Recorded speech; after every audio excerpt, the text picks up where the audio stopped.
All right, shalom, shalom.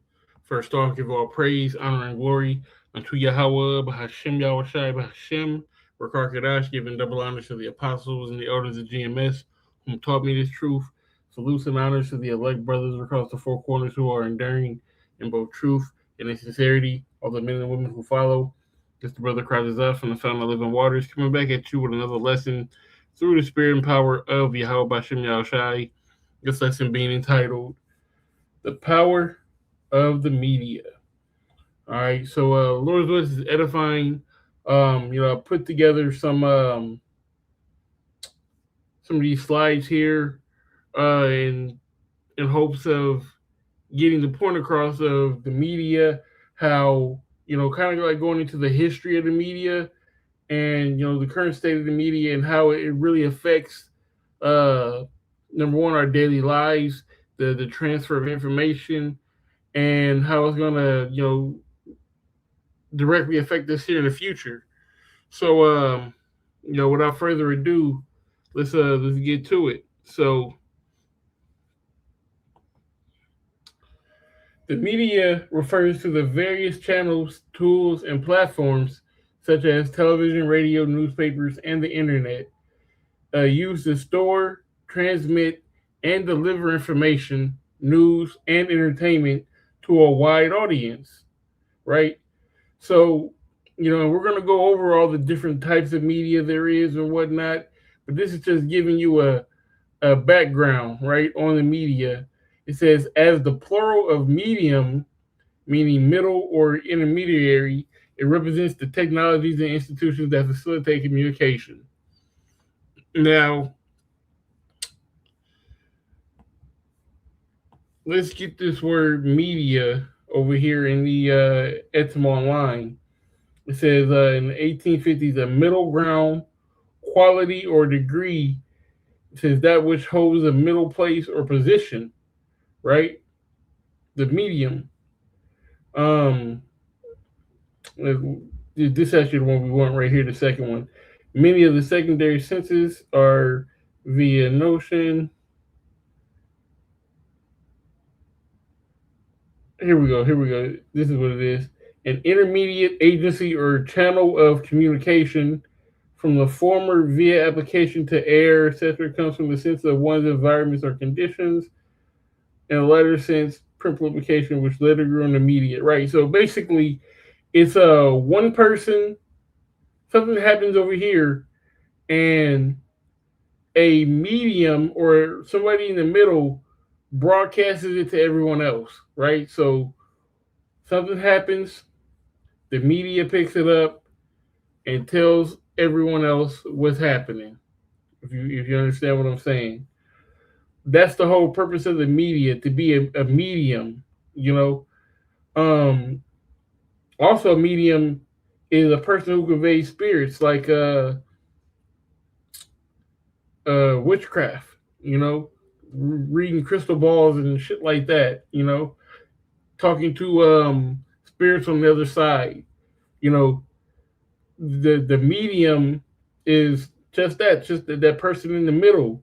You have uh let's say this is the after world, or the spiritual realm, and this side is the carnal realm, and then it would remove. All right, let's go right here. Here we go. So this represents the spiritual realm.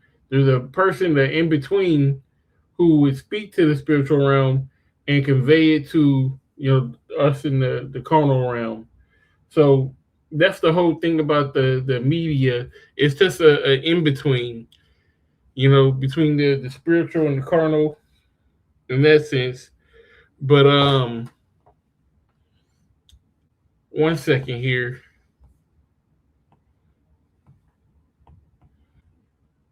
All right, all right, Salakia.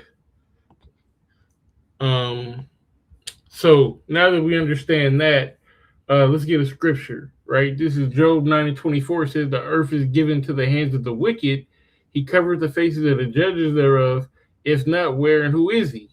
Right? So who's controlling the media? You know?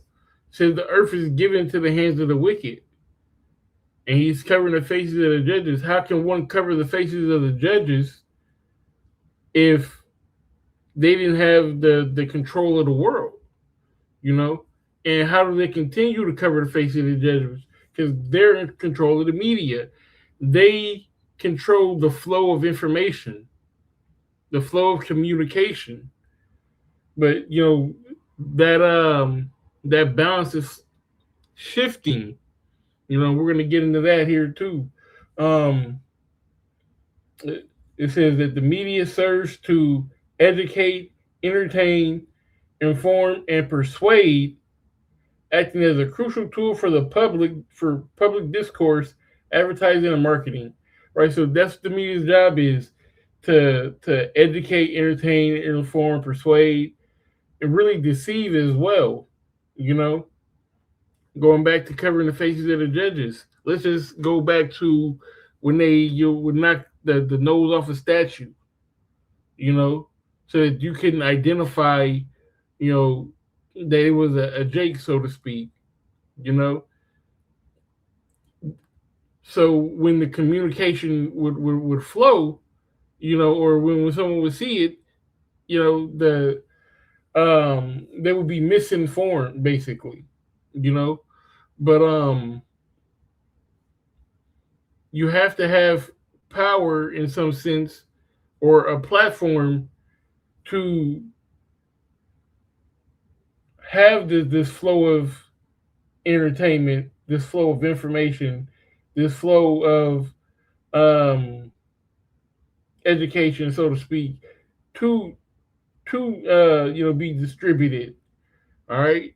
Um, I don't want to get into that too much. Let's keep moving. So we have two kinds of media. We have the old media and we have the new media. All right. So as I stated before, um, the flow of information, and the Esau, the so-called white man, who has control of most of the communication and media around the world, they're losing their grip. All right, because new media refers to an on-demand, interactive, digital content, which is accessible via the internet and computer technology. Right, so uh, YouTube, social media, Facebook, Instagram, X, you know, you can get on the internet and put out your own story. You can tell your own story. I'll give you some examples. Just earlier today, I was watching Gil's Arena, and they had Skip Bayless and Stephen A. Smith on there. And Stephen A. was talking about back in the day when he was in newspaper. Both him and Skip Bayless seen that the internet was coming up, so they transitioned from newspaper to radio, and radio to TV, pretty much, because the media has changed. Okay, you used to get away with having a column at your newspaper, but now nobody's reading the paper. So now they need so now there's other ways and better ways to put out the information, to get your point across, however you want to say it, to have a platform, right? Everything is digital now, and everything happens like that, and at the snap of a finger. You can upload a webinar, a lesson, anything, and it gets the point across, right? So this is the new media. I know I'm kind of skipping old media, but I just wanted to jump to that. It says emerging largely from the 90s digital revolution. Key types include social media, websites, streaming services, podcasts, and virtual reality, and most importantly, the prophets of the Most High, right? The prophets of the Most High is definitely new media, right? Because before, a ministry, Like even in the truth, you had the apostles, you had the brothers back in, at One West at the school, and they would go out and they would teach on the streets, but you had to be there. You had to physically, be in the area that they were at. And if you weren't there, you didn't get the information, you didn't get the education. But now they can do that same thing. You can go out on the streets and you can do the street teaching and record it and then upload that to YouTube. And now somebody in New Jersey can see your video from Las Vegas. Somebody in Timbuktu can see your video from Sydney, Australia. It's global. It's not just local or, in one place. It's ubiquitous. It's everywhere at the same time. Everyone has access to this at the same time. And that time is in a short period of time. It takes what, 10 minutes to upload a video, depending on the size of the video. So this is the new media. This is the new way of doing things, the new way of getting information to flow, right? So going back to the old media, often called the traditional or legacy media, it refers to communication methods that dominated before the internet, right? So you had newspapers, magazines, books, television, radio, cinema. Let's back it up a little bit. When you see, you had billboards and you had magazines, you had radio, but now, with YouTube and Facebook and Instagram, TikTok, CNN, CNBC, and Sky, all these different platforms that are, because all these different platforms have a social media, right? So this information is now flowing. Matter of fact, let's get that scripture. Bear with me here for a second.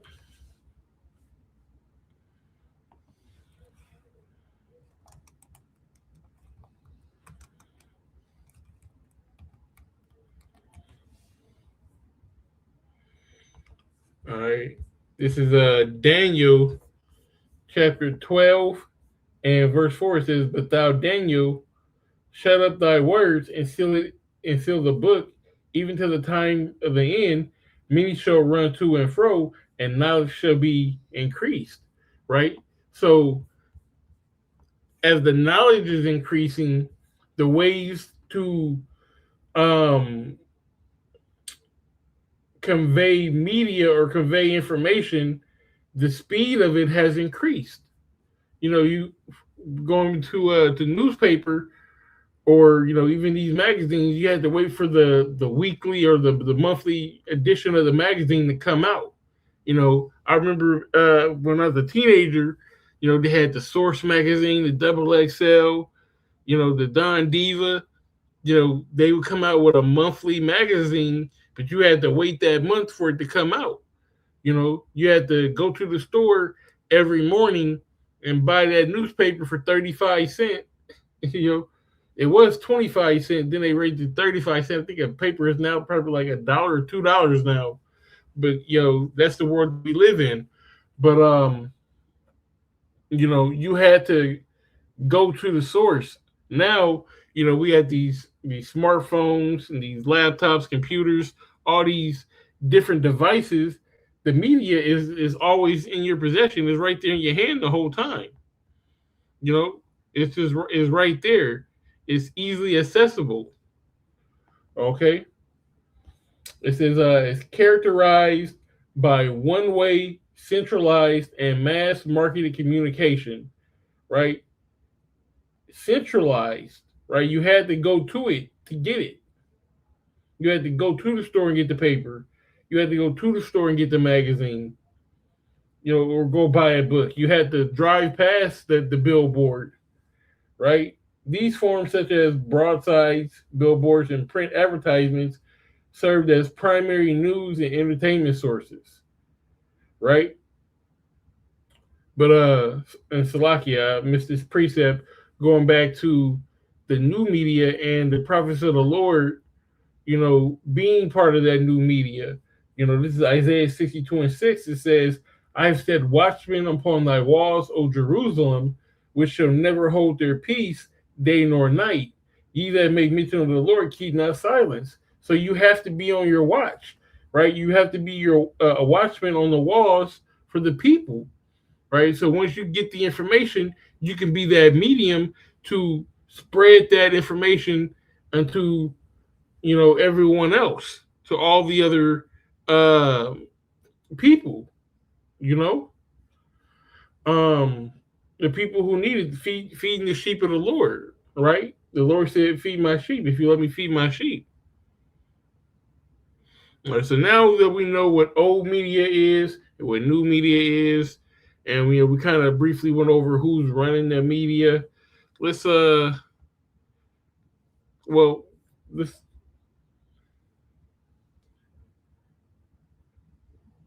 there we go. Who runs the media? You know, so since every single aspect of the media is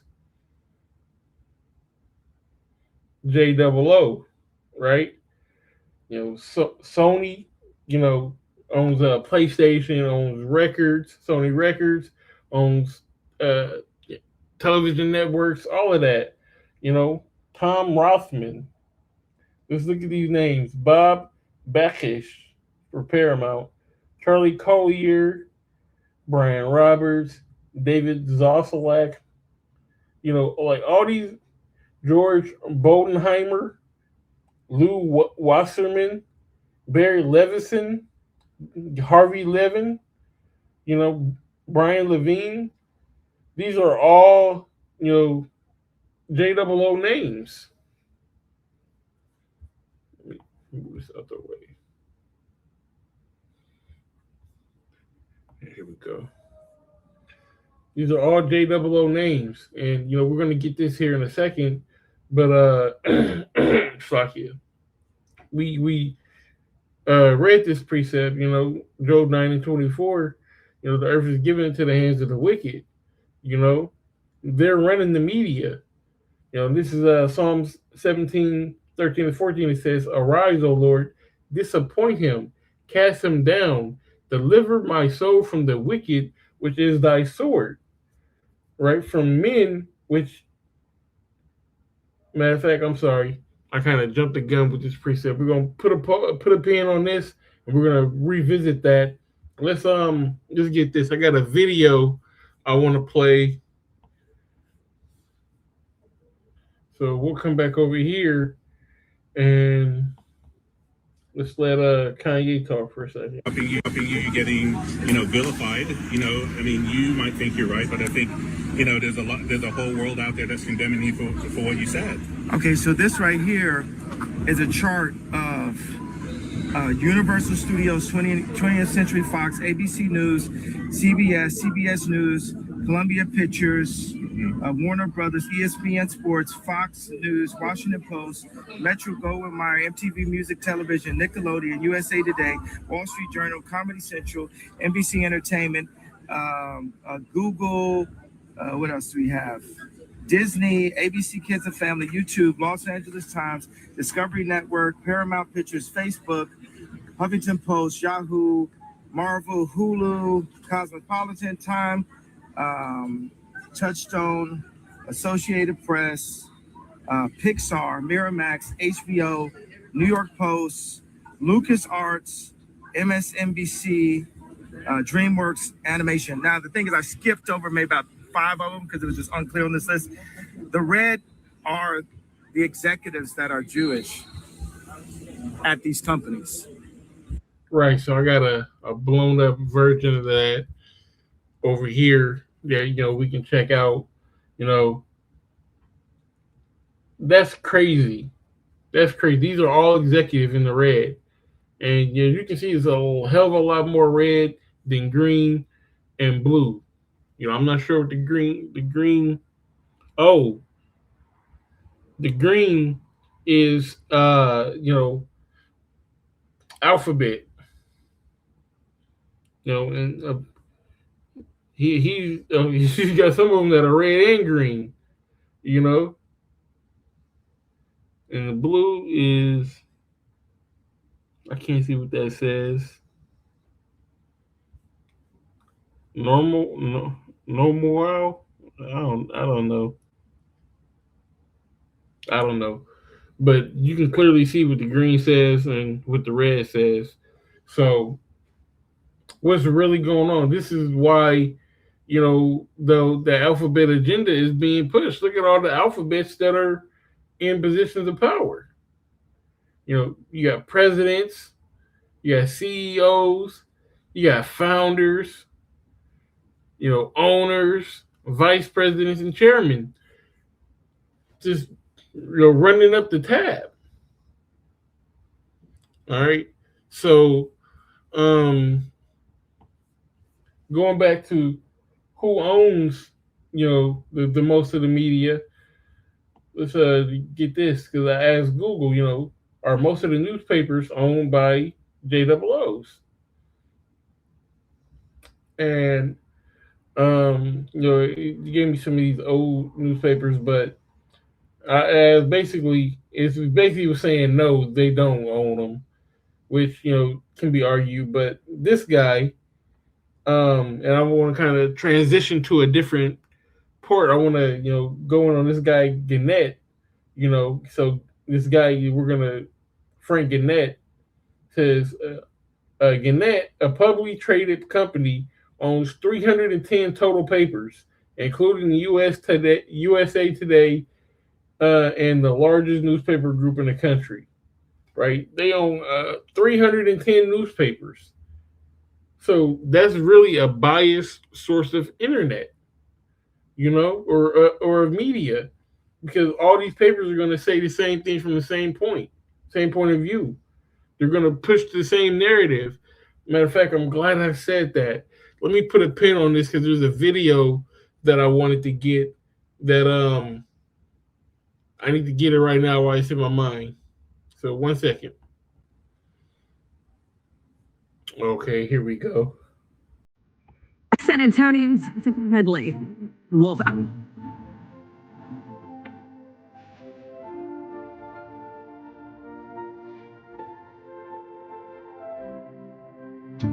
Sport News produces. San Antonio Headley. Wolf.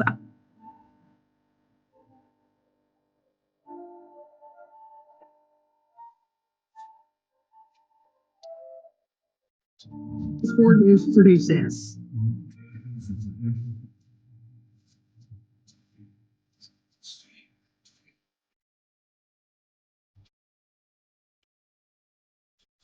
Social media.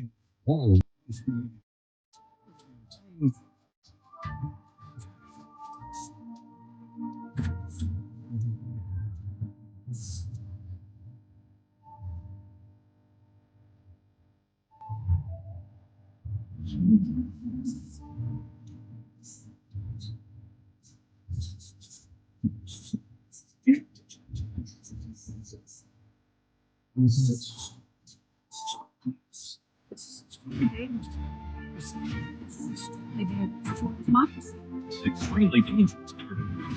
Extremely smart democracy. This is extremely dangerous to our democracy. This is extremely dangerous to our democracy. This is extremely dangerous to our democracy. This is extremely dangerous to our democracy. This is extremely dangerous to our democracy. This is extremely dangerous to our democracy. This is extremely dangerous to our democracy. This is extremely dangerous to our democracy. This is extremely dangerous to our democracy. This is extremely dangerous to our democracy. This is extremely dangerous to our democracy. San Antonio's Jessica Headley. And I'm Ryan Wolf. Our greatest responsibility is to serve our Treasure Valley communities. Right. So, y'all bear with me here. I got a phone call and I need to just send this text real quick. But you can see Bubble Show. What Slovakia. All right, Slovakia. But as you can see, like everybody was saying the same thing. Didn't matter what news channel it was or what network it was. They were all saying the same thing, scripted. It's very similar to how these 310 papers probably are saying the same thing, because it's all going back to, you know, to these people, going back to these people and to these people. They are controlling the narrative because they run the media, right?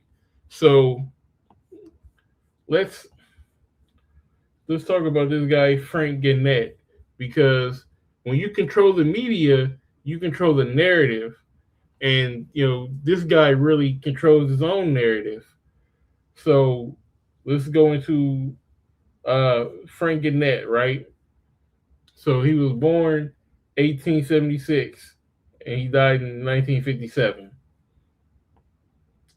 So Gannett was born in Bristol, New York on September 15, 1876 to Charles and Maria Gannett. Gannett was one of 4 children and was raised in South Bristol, New York by parents struggling to make ends meet. So now, when you hear struggling to make ends meet, you think, okay, this guy's poor. He's coming from he didn't have a silver spoon growing up in his mouth. He didn't have food to eat, or he may have had holes in his shoes, or hey, Jake know about growing up poor. Jake know about parents struggling to make ends meet. Hell, Jake didn't have parents. Most Jake had parent. But this is what they want you to believe about him. But this shit isn't true. I'm gonna show you how I know. Right? It says that the parents, number one, it's a two parent household, so you already got a leg up on anybody who only had a mom or only had a dad, because you get two. I ain't gonna say 2 incomes, because most women didn't work in these days, but most women did some form of work. They were able to help around the house or help with like a family business, which they had a family business, right? First as farmers, so they were farmers. You think the wife wasn't out there, planting seeds and plucking up corn ears or whatever the fuck they was doing, feeding the cows? You damn right she was. It says, and later as hotel owners. People that struggle don't own hotels. So this is, like I said, when you own media, you control the narrative, and that's what's going on.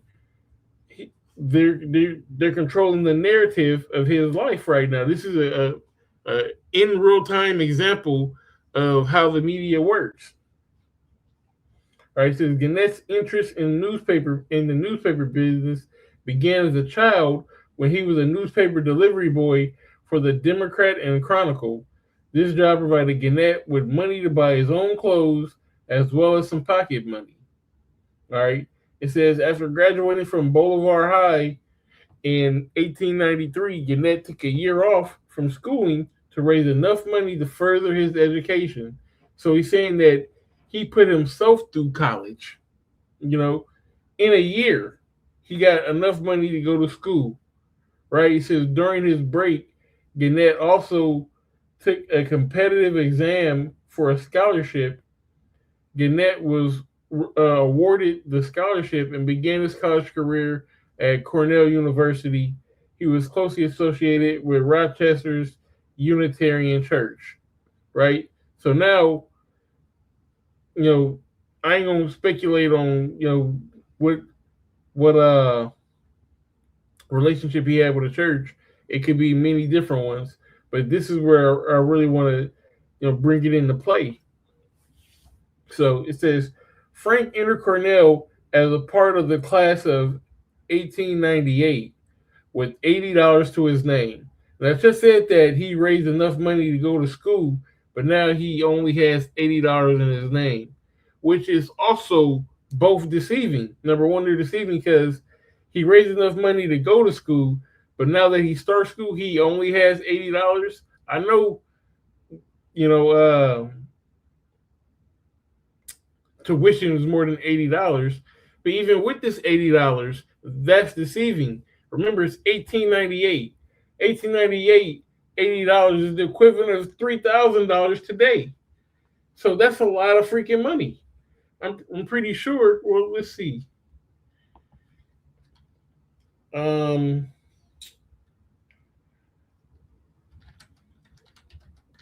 Does it cost to Cornell University is $88,000 to $90,000 a year, which means it would have been in his day. Let's do the math. Bear with me here.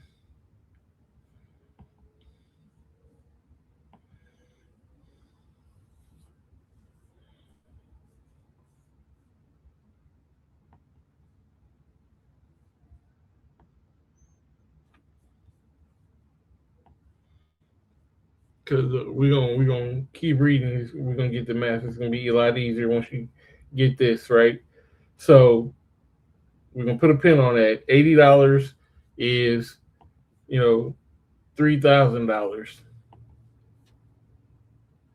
Says at Cornell, Gannett held 5 jobs and studied a variety of subjects.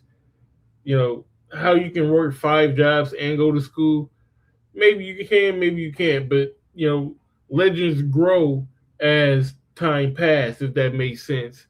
Like I'm watching this the show on HBO. It's a Game of Thrones show called The Night of the Seven Kingdoms, and he was telling a guy of authority. He was like, back in the day, you and the guy who was teaching him his sir, his knight. He was talking to the guy. He said that y'all had a joust and y'all broke 7 lances. He said it was 4, but when people put extras on shit, so maybe he had 2 jobs, maybe he had 3 jobs, and they're just saying he held 5 jobs. But this is the power of the media. He's dead and in his grave. You can print whatever the fuck you want about him, and nobody's gonna go back and get a W-2 from 1898 and see if he actually had 5 jobs. You can say whatever you want because now it's in black and white. It says, and he studied a variety of subjects. Since schools of journalism didn't exist at the time, Gannett took courses in literature, history, civil and criminal law, government, Greek, and Latin. At the end of his freshman year, Gannett was elected as his class correspondent for the school's newspaper, the Cornell Daily Sun. Gannett held this post for 1 year until he acquired a paying job as the campus reporter for the Ithaca Journal. Soon after, he began selling reports to other newspapers as well. A quickly increasing demand led to Gannett hiring a group of students to help. Throughout his college career, Gannett worked for various magazines and newspapers. Gannett's time at Cornell was a successful one, leaving the school with a bachelor's degree and $1,000 as well. So he walked in with $80 and he graduated with $1,000. Now, to show you like the red herring, so to speak, the how they're the trickery and the witchcraft that they're trying to pull over your head. $1,000, and I guess it would be 1902 or 1903 by now, but that's about 40 grand a day, right? About 40 grand. So if we double that to about 80, because remember, how much does it cost to go to Cornell? 88,000, about 90,000. So if we take this and we double it, that's about $2,000. So about $2,200, $2,300. That's how much tuition was, but he got $80.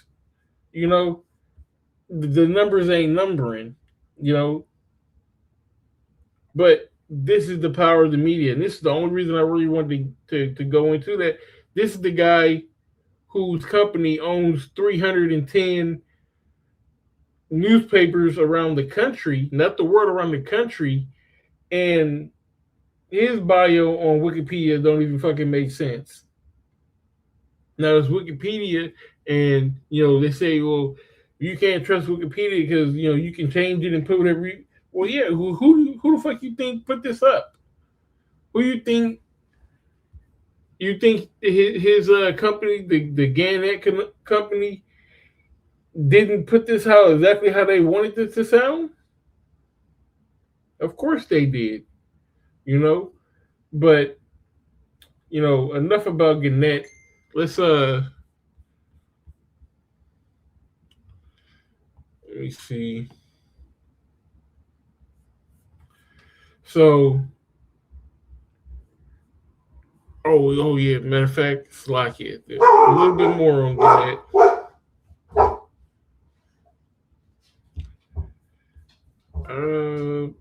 Bear with me here because these dogs is acting up. All right, Salaki Akim. It's a lot going on right now. This is not a short video. If you're still listening to it, the water, I'm trying to get this information out as crisp as I can and be as clear as I can amongst a lot of things that's going on right now. But let me see. There's one other thing I wanted to get on this.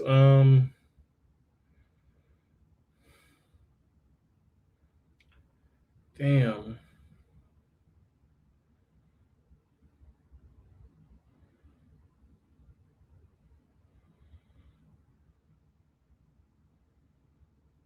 Bear with me.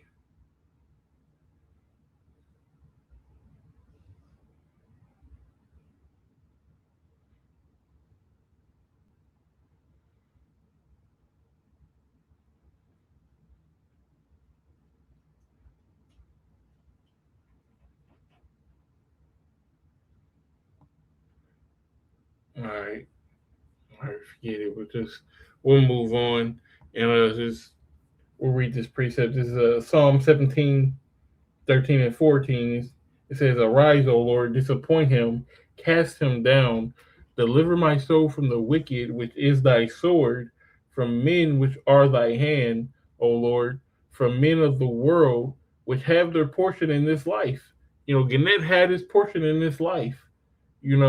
He, and this is speaking about, these people, the presidents, the CEOs, the founders of all these big companies, the illuminated ones, the so-called Great Reset, people who are in control, they have their portion in this life. It says, "In whose bellies thou fillest with thy hid treasure, they're full of children, and leave the rest of their substance for their babes." These companies get handed down, generation to generation to generation to generation. So, they keep the wealth within the family, within the community. This is how it's done. This is how you stay in power. Even going back to, like I said, Game of Thrones, they had the Targaryen family, which is the ruling family. They would marry within the family to keep, the family in power. And it's a family that also did that. Their name is the Habsburgs. That's what it is, the Habsburg family. And you might recognize this picture. This guy, he actually looked like this. He had that messed up jaw because he's so freaking inbred. Centuries of inbreeding is the blame for this. And dude was weak. And even when you deal with animals and dogs, or if you keep inbreeding a dog, it's going to get small, it's going to get weak, it's going to have all these health problems. But as soon as you outcross and bring in fresh blood, they say a mutt is the healthiest dog because, it has chromosomes coming from so many different sources, it's just healthy. But when you got too many of the same chromosomes repeated over and over and over, because the blood is too thick, it's too tight, because when a man and a woman get together, chromosomes from the man come together with chromosomes from the woman. That's why you have a child and it might have the mom's eyes and the dad's lips and the mom's hair. It might be tall like the dad, but when close relatives get together, those same traits, exist on both sides. So when those double traits that exist on both sides keep compiling and compiling and compiling, that's where you get different disabilities and different, it's just not good. But that's how the rich stay rich. That's how they stay in power.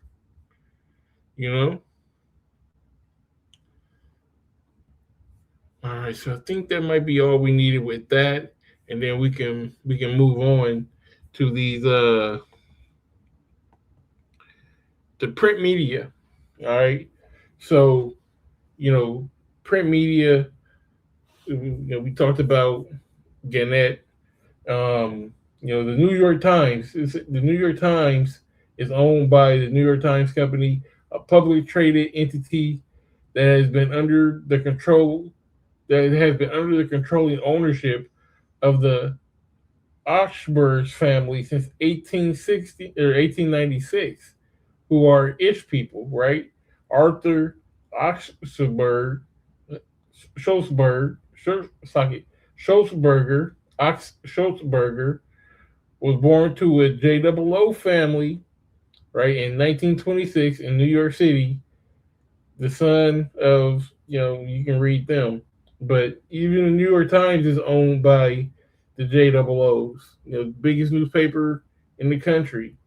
And this is just, going back and showing us this is like the origin of like that print media. They had these big, they still have big billboard posters, but the power in imagery is invaluable. Just like this, I got this specific picture for a reason.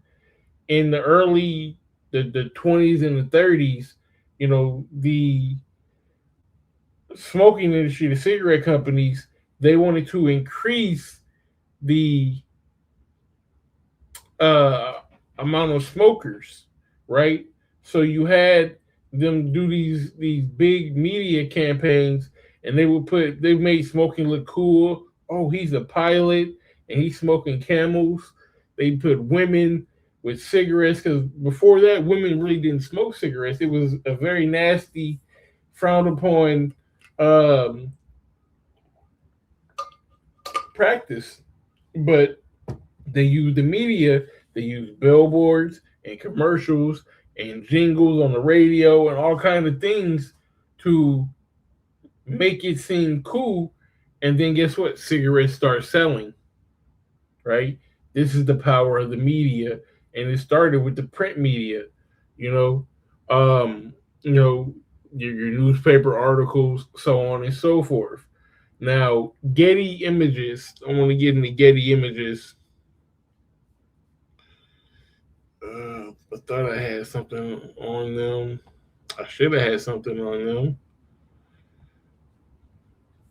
Bear with me here. No, that's not it.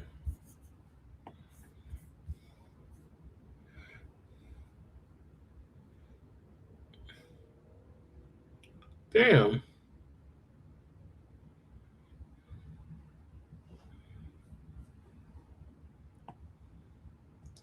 Well, bear with me.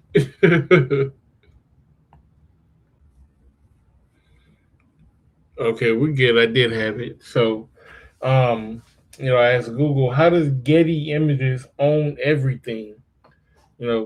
says Getty Images doesn't literally own everything, but dominates the stock media market, right? Through strategic acquisitions, exclusive contracts with photographers, aggressive SEO, and by licensing vast archives. So when you get like a picture and you see Getty Images, it's owned by a company. It's owned by the Getty family, right? So they literally own all these pictures. That's crazy. You know, you can't get on YouTube without getting the Getty image.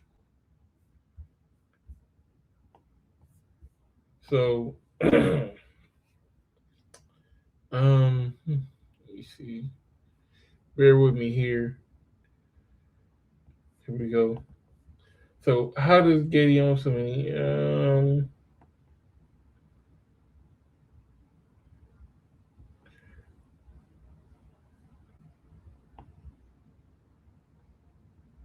Dang. I'm sorry. I've been kind of planning this over a few days, building up, all of this to present to you, and there's some things that are missing. Dang,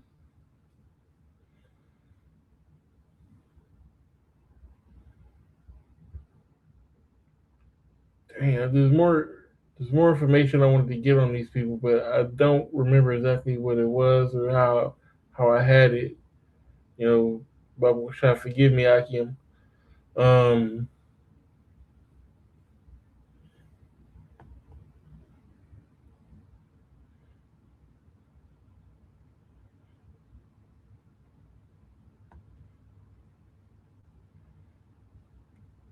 Damn.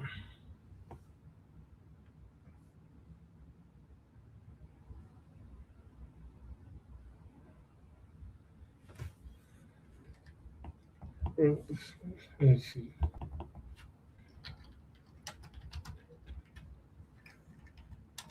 The Getty family net worth. The Getty family heirs to a vast oil fortune, right? Established by J. Paul Getty, has a net worth estimated around $5.4 billion as of 2015, with individual family members like Gordon Getty holding a significant, often fluctuating wealth.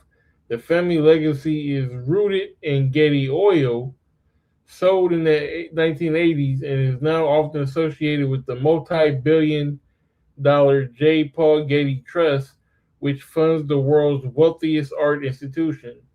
You can do shit like that when you got billions and billions of dollars. And then the guy, what's his name? Mark Getty, he took his money and flipped it.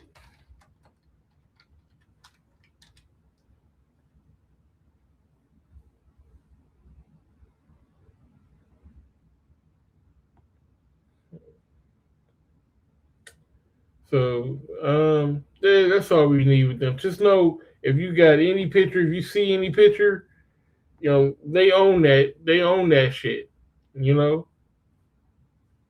But this is media.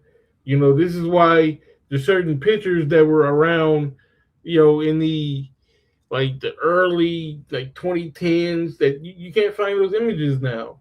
Like when I first came into the truth, you had those YT politics. YT politics. And he had those Hebrew Israelite pictures, but you don't see him anymore.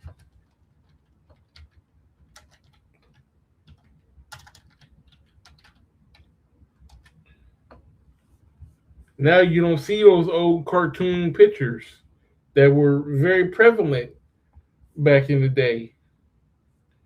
So let's see if we can copy that. Cartoon.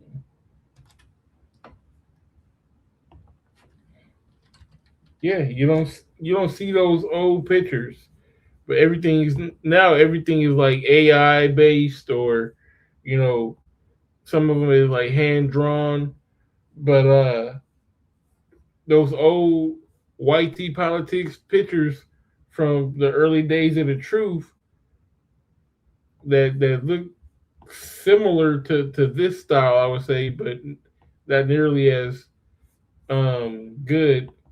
Let me see.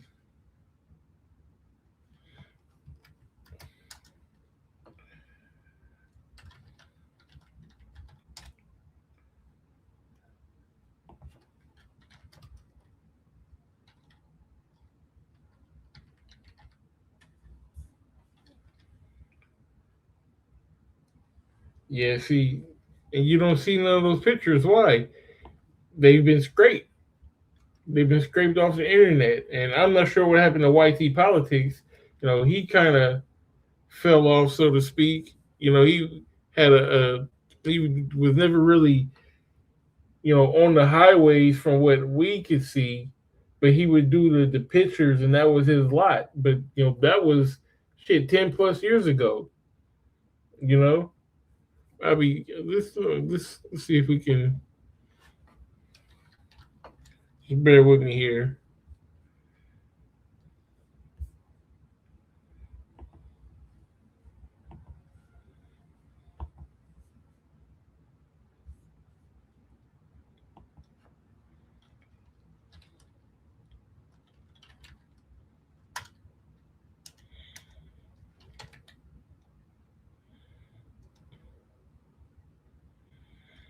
Yeah, you can't even find a YouTube channel for this guy.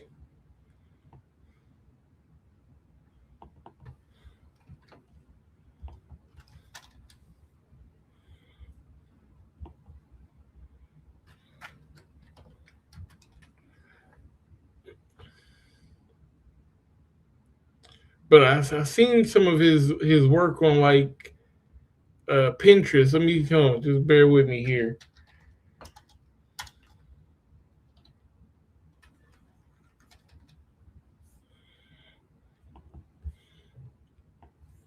See if I can bring this over.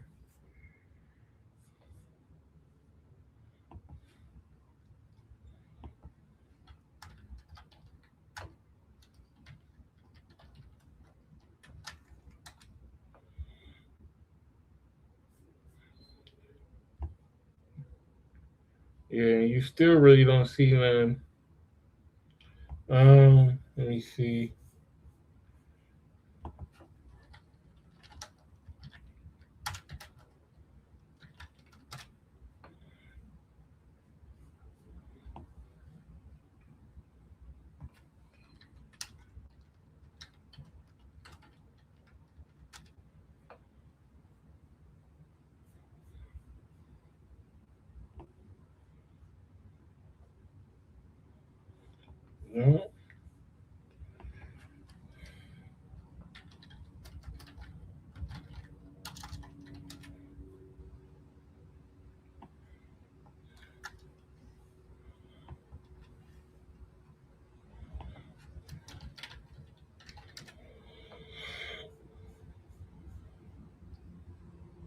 No. Like these images they're gone.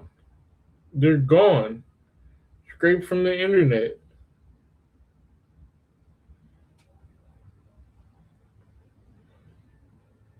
There's one more place I might can get one. Just bear with me one final time. All right, I couldn't find them. I mean that really proves the point. I will say, that they have the power to erase history. That whole era is gone, and you can't get it back because they control the internet. They're controlling the narrative. They are controlling the media. But that's the importance of this new media, right? Going back to our one of our previous slides about the new media and the power of it, that you have the access that you can put out the information right there. You can screenshot it and keep it for your records.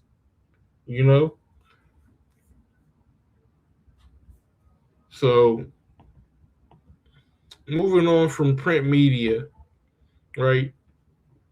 You have film, cinema, radio, your local news, your national news, your world news. It's all broadcast media, right? Which broadcast media, the media uses local, national, and world news to inform, influence, and engage audiences through distinct, targeted approaches, right? So local news focuses on the community aspect, like crime, school board meetings, and regional weather to foster civic engagement, right? So, it might be your city or your metro area. Like here in Omaha, we have the Omaha Council Bluffs area, which includes some of these small towns around Omaha, Bennington and Fremont, going out to Millard and so on and so forth, right? I guess in like Dallas, you would have Dallas and Fort Worth and Arlington. They would all have the same local media in their metro area, right? Then you have national and world news, right, which cover broad topics such as politics and the economy and international conflicts, shaping public opinion on a larger scale. So if anything big happens, you're going to see it on CNN. You're going to see it on these bigger platforms because they all, and it's really all the same. They're just pumping out more and more of the same BS, and everybody's gonna get their script and just run the play. All right. And feel free to screenshot any of this. Let me see. Yeah, that's pretty much the same thing we just said. Radio, right? So radio was really the original like podcasting we doing and videos like this.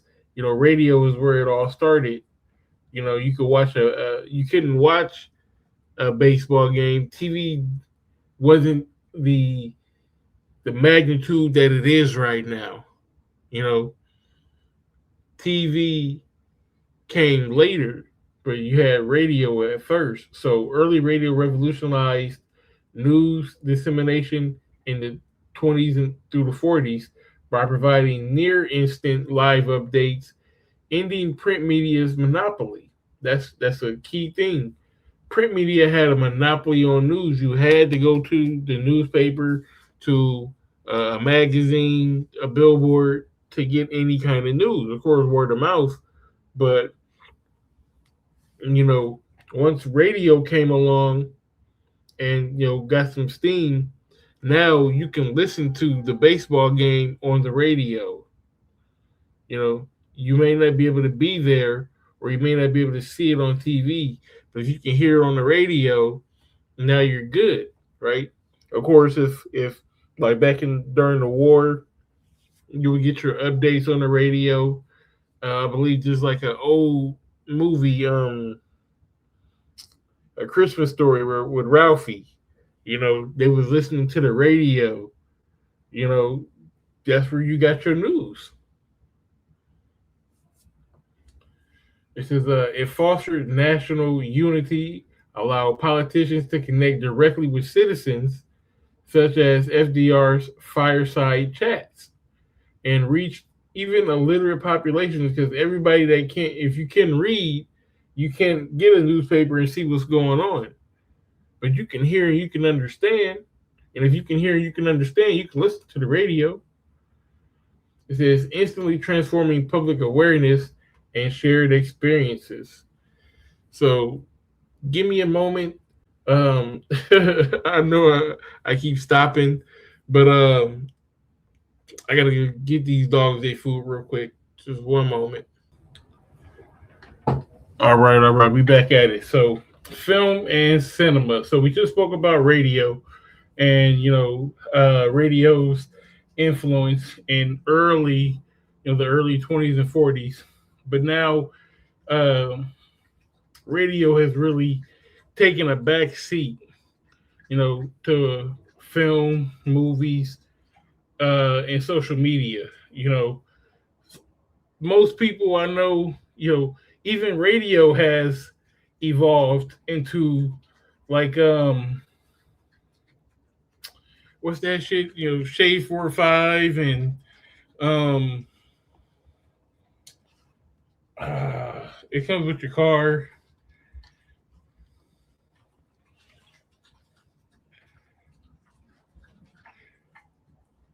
Sirius XM, right? That's like new radio, but radio is pretty much dead. You have some sports talk radio, or you have your big boy in the morning. Look at the Breakfast Club. Breakfast Club, they do a radio show, but it's on TV. That's what most radio has transitioned to TV. So when you go to film and cinema, right, they're utilized by the media as powerful tools for storytelling, cultural reflection, social influence, shaping the public perception through narrative, right, visual and auditory techniques, right? So it can tell a story, it can tell a narrative, and going back to we always got to go back to who runs the media. They're going to tell the story that they want to be told. They're going to portray anybody how they want them to be portrayed. So when you talk about movies and TV shows, it's a chance for people to show your culture. Like I'll say, like Black Panther 1. Jay really resonated with Black Panther 1 because I think there was maybe one white person in the whole movie, one so-called white person, but it was a so-called black film. Conversely, you have some pretty much white-dominated films, or most films are dominated by so-called white people. You can, matter of fact, here I'll give you a prime example.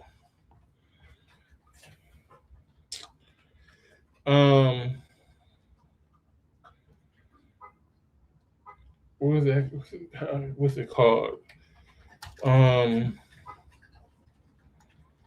The Exodus. I guess it would probably be the Exodus.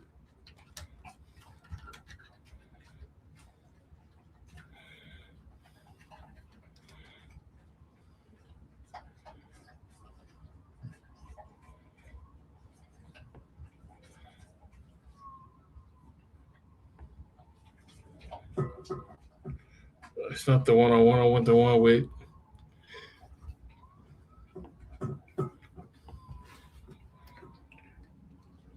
$1960.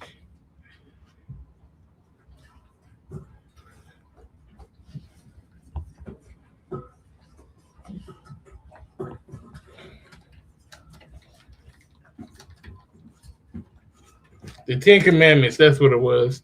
The Ten Commandments. So back in the day, you had the Ten Commandments, and you had your boy Charlton Heston playing Moses. This is telling a story. They're saying that this is what Moses looked like.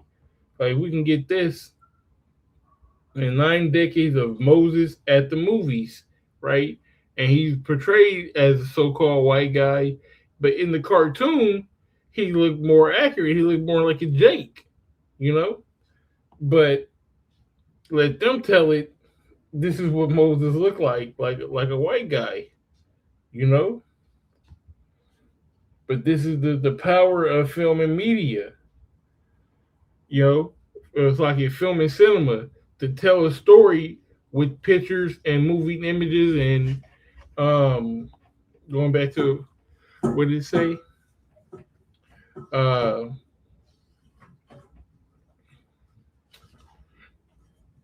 Cultural reflection. Using narrative, visual, and auditory techniques. So sounds, pumping in different sounds, it makes you feel a certain way. seeing different things, seeing different colors, different color combinations. It puts you in a different mood. When you see red, you get kind of angry. You know, when you see blue, you get cool. And they can use these techniques. Esau has, we read before, that the earth is given into the hands of the wicked, and you know that they have power over everything. So they put these fillers out so that when you see a color red, it elicits a certain response from you. When you see the color blue, it elicits a whole nother response from you. And it's not by accident. These people know what they're doing.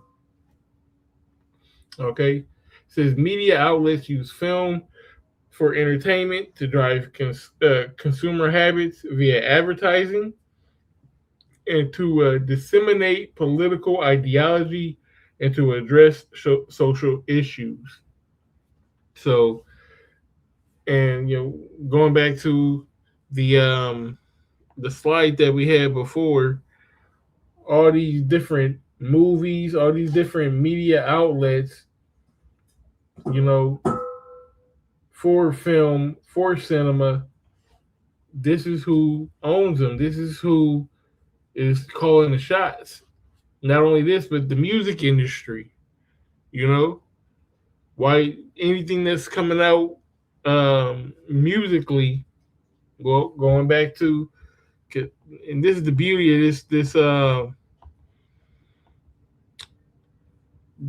this presentation, it all circumvents each other.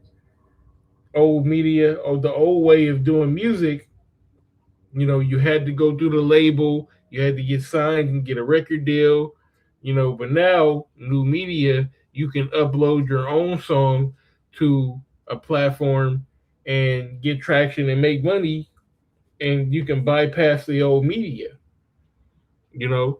But to really get over the way that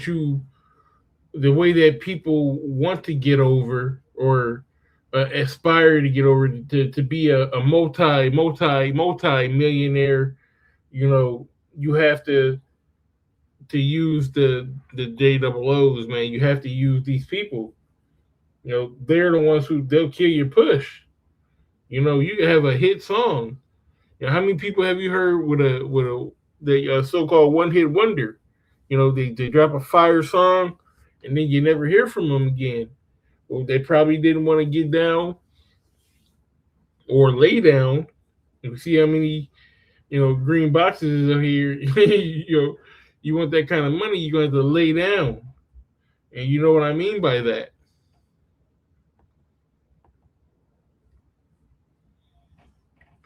But, you know, it's pushing their issues, especially that alphabet issue. So cultural reflection.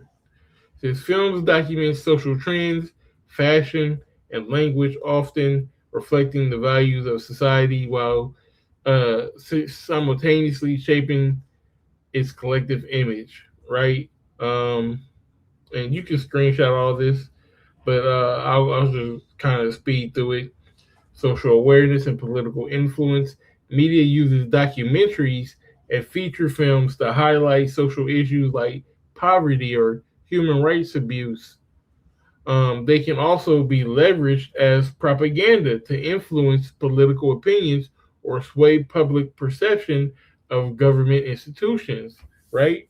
So the media is used for all these purposes. You know, you can push your agenda within the media. Smoke more cigarettes, you know, eat more pork, eat bacon and eggs in the morning. You know, that was a whole agenda that was pushed on the American people. You know, don't eat this, that, or the third.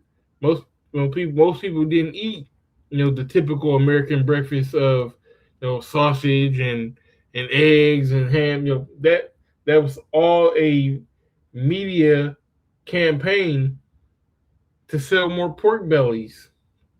You know, it all goes back to the money, and the money always go back to the JOOs. All right. information and education. It says beyond fiction, film acts as a storage medium. There goes that word again, for historical events and historically via newsreels as a primary source of news, right? So you can capture a moment, like the guy in Tiananmen Square. I can't spell that. Tiananmen. It's Google. They'll get it. You know what I'm talking about? Yeah. And guess what? This is media. This is imagery. This is powerful, right? Just one guy, one man, standing up against 5 tanks. This image is powerful. It speaks. That you too can stand up. You see this picture, and you see all these people. There's a movement. But hey, you see this? This says, hey, sit your ass down, boy.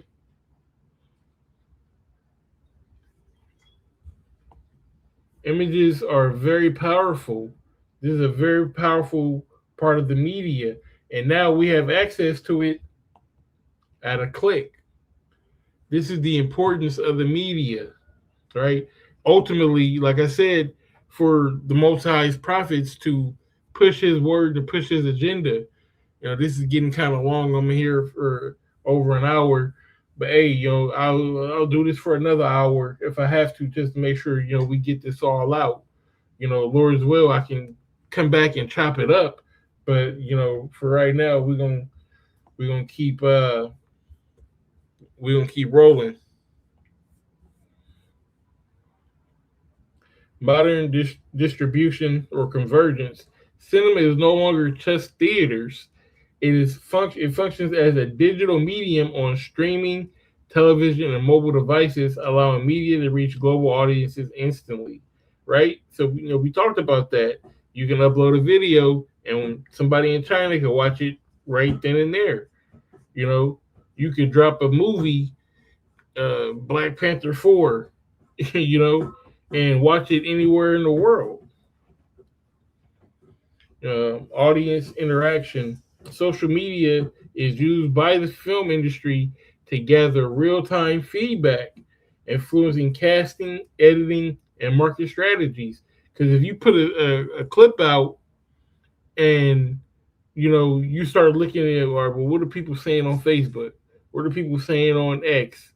You're going to get an idea on public perception. Okay, this worked well. This worked well. Never do that again. And we can fix this, that, and the third. It allows for real time, but the real time aspect and the like I said, the global ability of the internet is what the elites hate about the internet. And you had one of I believe it was either Rockefeller, J.B. Rockefeller, or one of those guys who said that they wish they never created the internet. But we know that the unicorn was created for the Lord, for the men of the Lord. The Lord created it for the men of the Lord as a medium to push his word, to push his agenda, right? To reflect his values, to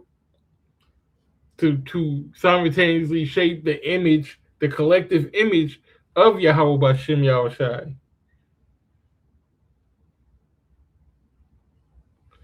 So that's all I want to get on the media, or on broadcast media anyways.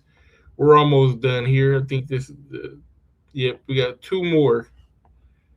Yeah, we got 2 more slides we're going to get into. So now we're talking about digital media, which is where you get, your social medias, your Facebook, TikToks, so on and so forth. And we can see how it has evolved over time, going from radio. Look at this old ass TV. You know, like this is my era, like right here. You know, when I was a kid, you know, we had these TVs. You had to slap it on the side to get it to work, and you know, you had the one with the little bunny rabbits, and then the first generation flat screens, and then if you had one of these when you was a kid, that big 65-inch, 400-pound TV, you was balling. Your family had some money, you know. But now, you know, everybody has these flat screens.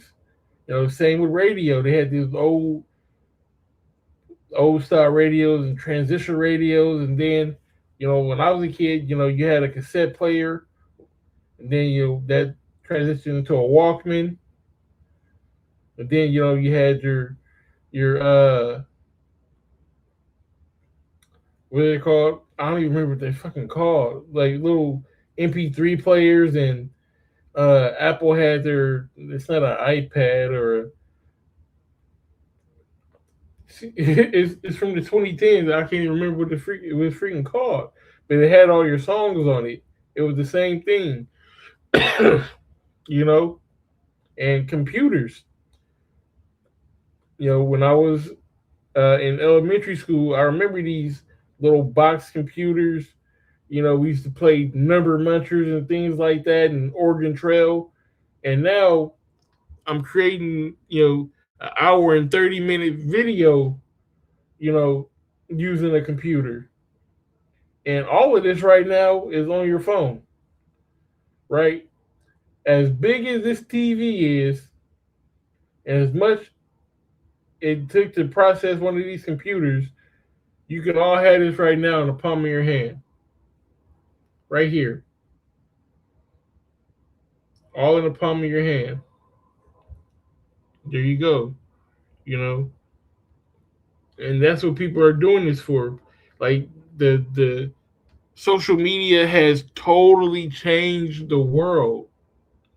You know, you used to have to go outside your house to meet somebody, meet them at the park, meet them at school or at work. Now you can sit at home and chat with somebody in freaking Lagos, or you know, I don't know, Saudi Arabia or something. You know, they said it on that movie, The Cable Guy with Jim Carrey. You know, way back then, you know, he was talking about or play Mortal Kombat with your friend in Vietnam. Now you can literally play Mortal Kombat with somebody in Vietnam, and you can live in, you know, freaking New Orleans, Louisiana. But this is the power of the media, and now with digital media, it's more powerful than ever, right? So key aspects of the power of digital media: global connectivity and speed, right? That's the main things. It connects everyone, and it connects them like that at a very fast rate, right? Digital platforms enable immediate 24-hour, 24/7 interaction across vast distances, connecting people instantly. Democ-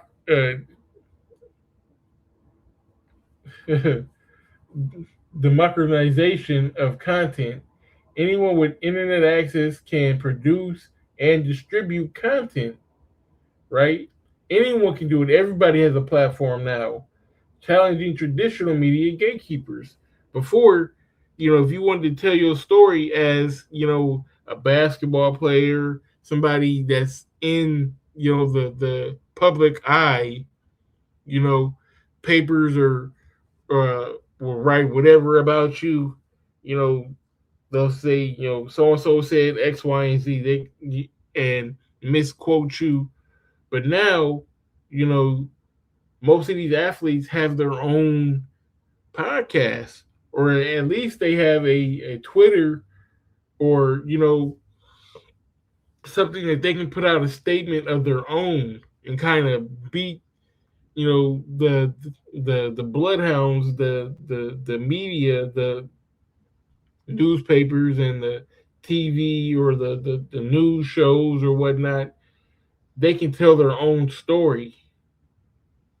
So the power is just is amazing.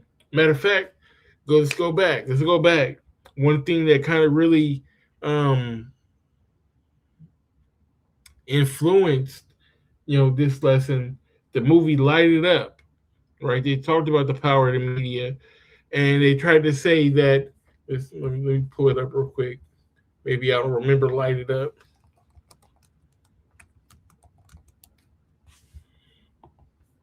With Usher, right?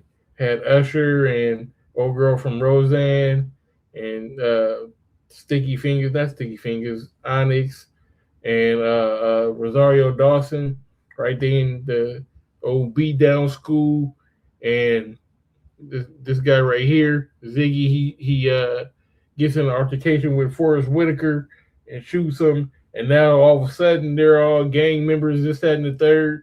But what they did, their teacher taught them that if you use the media and the power of the media, they got their word out, right?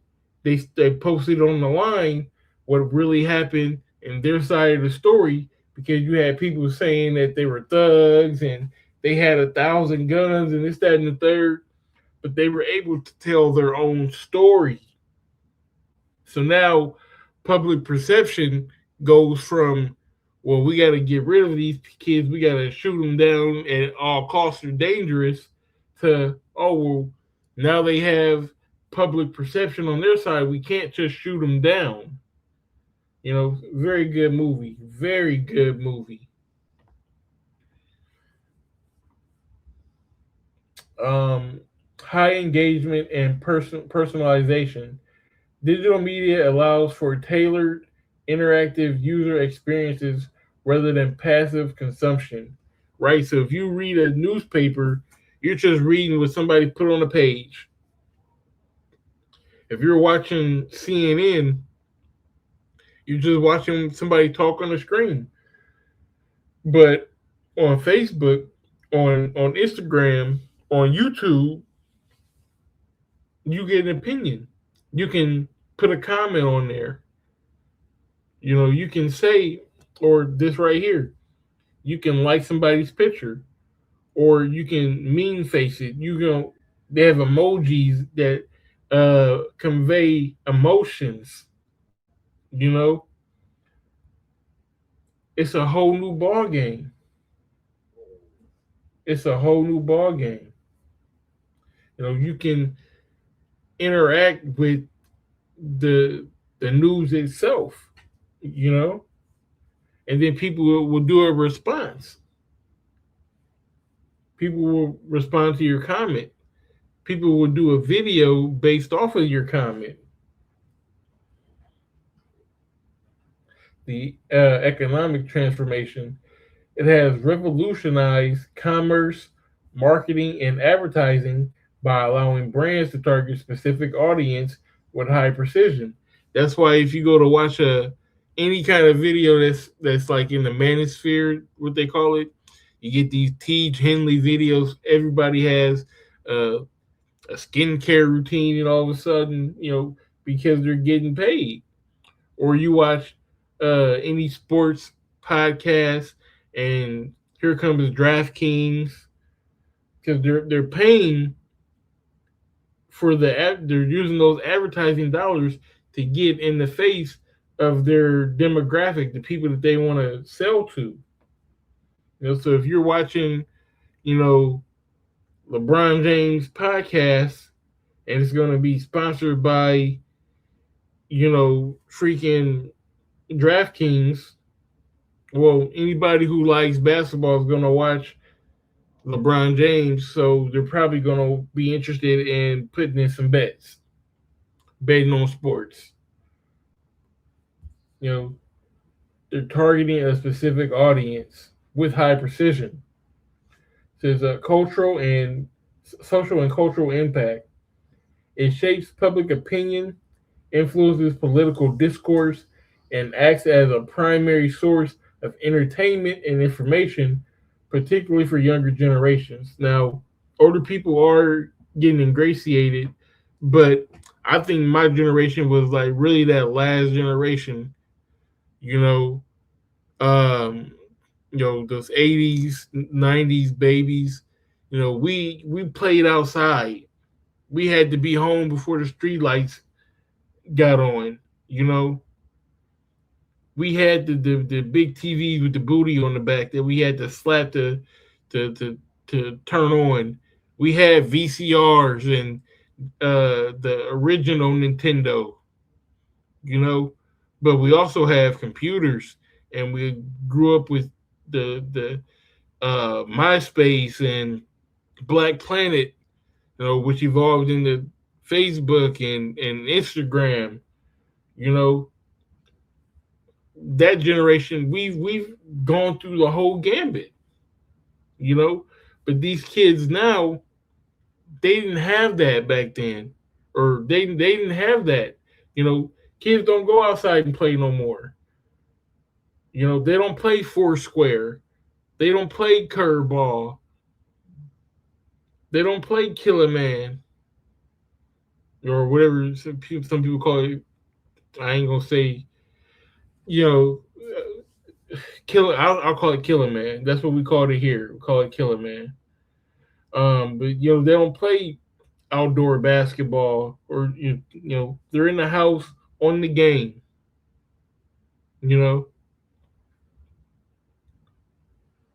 It's a whole new world out here.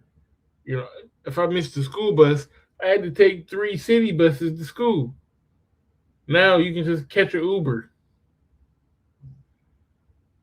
Hey, when the illness was here, kids went to school from home.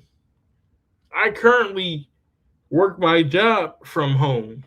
That wouldn't have been possible in the work that I do, in the 80s or the 90s. This is the power of this modern age, and the knowledge being increased. Technological integration. It says the rise of mobile devices, artificial intelligence, and virtual augmented reality continues to amplify its influence. And it's going to continue to do that, man, because what we got to look for going forward, the MOT to the B.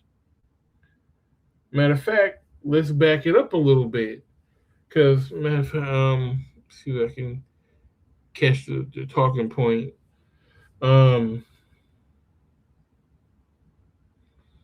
As quick and as fast, early.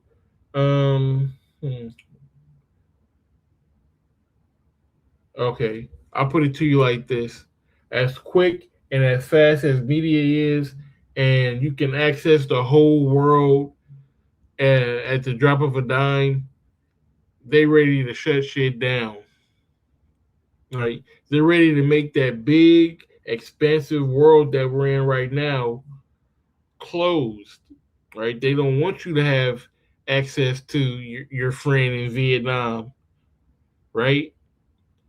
That was the whole purpose of the illness and locking everything down, which they're ready to lock this bitch right back down for going for round 2. There's so many things that we lost after round 1 that we'll never get back, like 24-hour Walmarts, for example, $15 haircuts. That shit ain't coming back, Joe. But the second time around, they're going to slowly pull away and take away your liberties and your opportunities. So, right now, it's all fun and games, but here in the near future, when that MOTB, is implemented, which is the RFID chip, things are really going to get real. All right, I'll get this last portion. It says, the power of digital media lies in its ability to facilitate instantaneous global communication, democratize content creation, and reshape social, economic and political landscapes. This kind of put me into the mindset of the ESG score, right? Social, economic, and governance, right? So the way that you are operating on this digital media is going to directly affect your credit score. If you're posting what they deem toxic material, you'll get docked. And now they have the cameras and all the technology, the AI and all of that to really watch you everywhere. They can watch you on the on your device, your phone's listening to you, your laptop's recording you. Everything is the Internet of Things, and everything's connected. Your refrigerator talking to the lights is talking to the toaster's talking to the door locks and all of that. Everything is connected. So if they decide to cut your water off, so to speak, they can cut your water off. It's growing into a dystopian future. That dystopian future, that 1984 future, is rapidly approaching. And yeah, it may seem like you got a lot of different freedoms that come with this digital media and updated media. All of that's going to be gone. All of that's going to be taken away.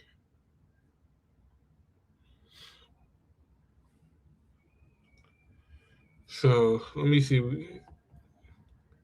We'll get this. Really, we already spoke about social media.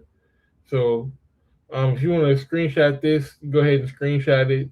I don't want to be the. Let me see if there's anything I need to get on here.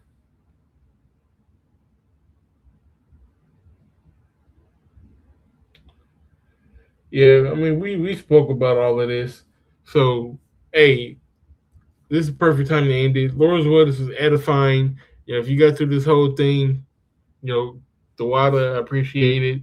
Let me know if I missed anything or if there's something that you want me to go over. I just want to give all praise, honor, and glory unto Yahweh, Bahashem Yahushai, Bahashem Rakar giving double honors to the apostles and the elders of GMS whom taught me this truth.